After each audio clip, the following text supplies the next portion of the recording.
Welcome. I'm Sergeant John Strom, STROM from Grand Blanc Township.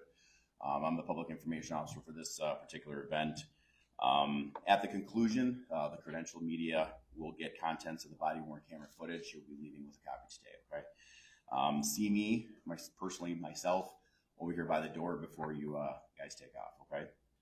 We're going to have two speakers today. First is going to be the Grand Blanc Township Supervisor, Scott Bennett, S-C-O-T-T, Bennett, B-E-N-N-E-T-T. He will be providing a community update. After that, there'll be Chief William Rennie, William Common Rennie, R-E-N-Y-E. For his updates on the McCandless Road incident, he'll be accompanied by the Michigan Department of Natural Resources Law Enforcement Division Chief Jason Haynes, Jason Common, Haynes, H-A-I-N-E-S. There'll be no questions afterwards. And I'd like to turn it over now to Grand Blanc Township Supervisor Scott Bennett. Thank you. Scott Bennett, Grand Blanc Township Supervisor. Thank you to everyone in our community that's come together in this time of our tragedy. As I've said over and over, that we're not going to allow this incident to define our community, but our response to it is what we're going to be defined by. I want to speak with you about two important events, or two important opportunities to support our community. First, we have so many people that have been affected by this tragedy. The families that were attending church services, our first responders, and others in our community. If you can financially help support the victims of this shooting that occurred on September 28th, the Victim Compassion Fund is something that guarantees that 100% of the donated funds are going to go to the victims of the tragedy. If you want more information, you can go to Elga Credit Union's website at elgacu.com or go to Grand Blanc Township's official website or social media pages. There are no fees paid to any organization involved with this fund, which includes representatives of Grand Blanc Township, our police department, and the Church of Jesus Christ of Latter-day Saints in Grand Blanc that will be distributing those funds. Unfortunately, we have become aware of fraudulent activity or scams that are working, and we're working to stop them. But rest assured, our Victims Compensation Fund is a secure method for people to give. In addition to the Victim Compensation Fund, several foundations, including the C.S. Mott Foundation, Community Foundation of Greater Flint, and the Alga Foundation are working together to make sure that every victim of this tragedy, including our first responders, get the help they need. If you know someone that needs help, please contact my office at 810-424-2692 or a member of church leadership. If you know someone who needs help, please send them our way. Thank you for making sure that we focus on helping the actual victims of the situation. Second, we want to invite everyone to an important community gathering next Tuesday evening, October 7th at 7 p.m. The Grand Blanc Better Together Community Reflection event will provide an opportunity to respectfully gather in support of all people affected by this tragedy. This non-denominational, non-political gathering will allow us to support the victims and their families and friends, first responders, medical personnel, and our entire community. It'll be an evening of healing, remembrance, and support. The event is being organized by our township, the City of Grand Blanc, the Grand Blanc Community Schools, and the Grand Blanc Chamber of Commerce. It'll feature a number of speakers, so please make plans to join us on Tuesday at 7 p.m. Grand Blanc High School Don Batchelor Field. The gates are being opened at 6 p.m. with our program underway at 7. We have shuttles for transportation. Please check out our website for further information. Thanks again for everything that our community has done to support us, and we're coming together and proving in the process that indeed we are Grand Blanc strong. Thank you. And now I'd like to have Chief Rennie join us here.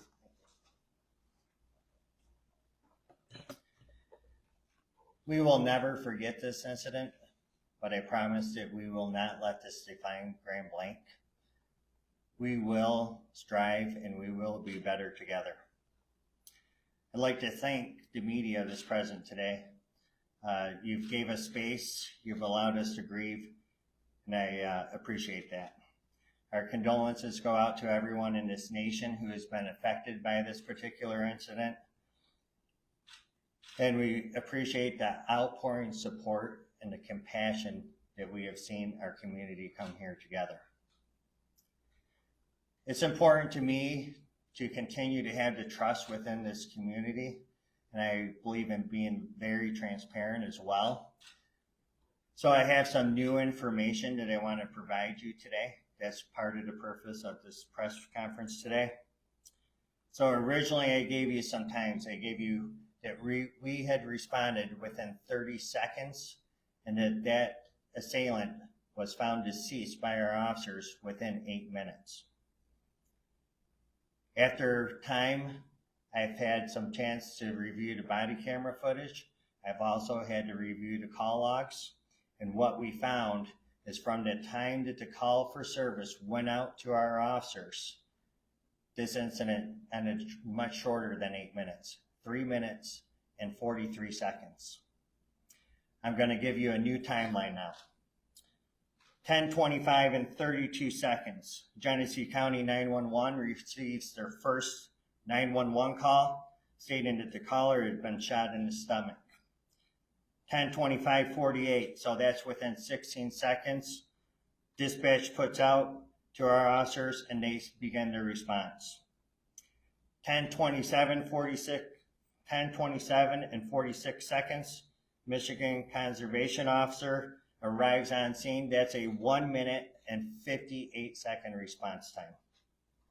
10:28 and 54 seconds, our Grand Blanc Township Officer arrives on scene and exits the vehicle. That's a 3 minute, 6 second response time. Now, I'm about to get to the video. I will not release the officers' names at this time, as the current investigation is being conducted by the Michigan State Police. That's standard protocol within the state of Michigan, that all officer-involved shooting goes to the state police. What they do, they review the reports, they review witness statements, they get all the digital evidence, they compile that, and then they submit that to the prosecutor's office. We are not responsible for charging officers. That is completely up to the prosecutor's office. As the officers stand right now, both of them are on paid administrative leave, meaning that they are not actively going out and responding to calls for service. Now, what you're about to see is an unedited version of the events that took place that day. It's a brief 47-second video. It has been shortened down. The reason why it's been shortened down is for the sake of this press conference. What you would see prior to the officer's response is him just responding inside his vehicle. Afterwards, for this video ending, he gets up and close and personal with the deceased, and this is not the time nor the place to review that video at that point. We have to remember people are first, and the assailant also has families that are suffering and victims as well. So what you're about to see here is two officers running to the sounds of gunfire to save lives. Very courageous actions. This is what law enforcement is trained to do, and this is how law enforcement should respond to these incidents. That's what we swear an oath to protect and serve. You're going to hear a barrage of shots being fired, several of them, in the northwest part of the parking lot of the church. Our officers then immediately start running towards that. You'll hear two additional shots, which we believe at this time are from the conservation officer. You'll also see to the left of the body camera that there is a member from the congregation that's also running that way with a handgun. He does not fire his weapon. You'll hear several loud verbal commands. Drop the gun, drop the gun, drop it now. The subject refuses to do that, and then at that time our officer fires at least 8 shots. IT, if you could turn down the lights and play the video, please?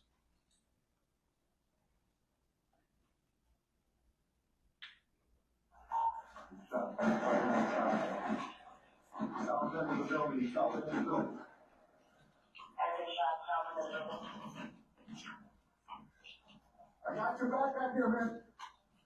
Yeah, stay there. Shoot him. Get back, get back.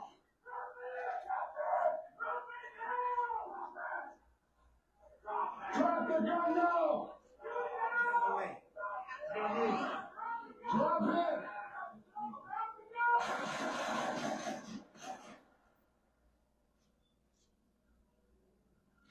You good? Taxio, you good? You guys can't play that one more time. If you could replay. Replay it one more time, IT, please. No. Sorry, you're going to have to bear with me next. I just closed it. Hold on.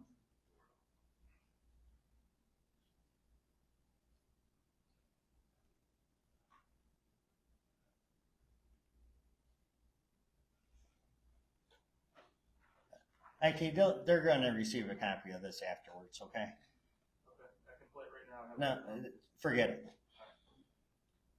This is the response that law enforcement needs to do. So we quickly responded. It's a hard video to watch. I know that. However, I want to touch base on our officers. The reason why we put this out is so we could all begin to heal. I know that we've received a lot of video requests through the media to get this video out. We saw no need about 3-4 weeks or whenever this officer is cleared to reopen the wounds. So we wanted to be transparent, get this out, so now we could all begin to heal. What we've done for our officers, we brought in Oakland County's peer support team. We've also brought in counselors. Again, I want to remind the public that the care center is open for you until 8 p.m. tonight over at the Genesis Conference Center. Thank you. Go ahead and see me over here, and we'll get you a copy, okay? We're not taking any questions at this time, so if you guys want to just see me over here, we'll get you a